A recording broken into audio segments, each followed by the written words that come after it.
Mr Deputy Speaker, this level of chaos and economic damage would make even the Prime Minister's most recent predecessor blush, and I'm not alone in that opinion. 2 former Tory Chancellors have warned this is an act of huge economic self-harm. The Tory Mayor of the West Midlands has described it as cancelling the future, and David Cameron has said it shows we can no longer think or act for the long term as a country.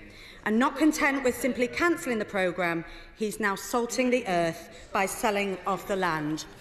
And what have we got in its place? This so-called Network North.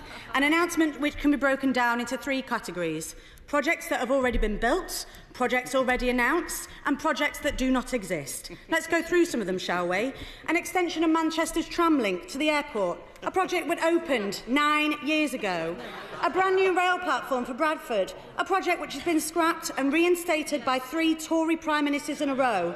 And an upgrade to the A259 to Southampton, a route that does not exist. How can the Transport Secretary stand at that dispatch box and pretend there is any credible plan for delivery, when last week the Prime Minister admitted these plans were only, and I quote, illustrative?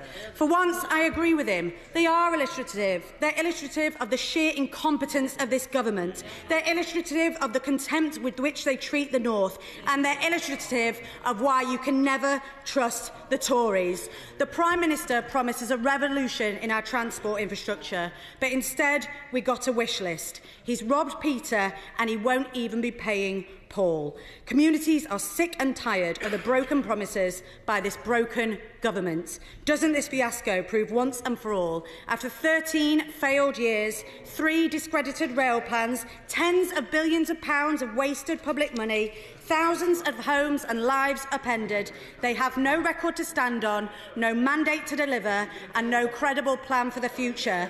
Isn't it time they finally accept this is a government at the end of the line?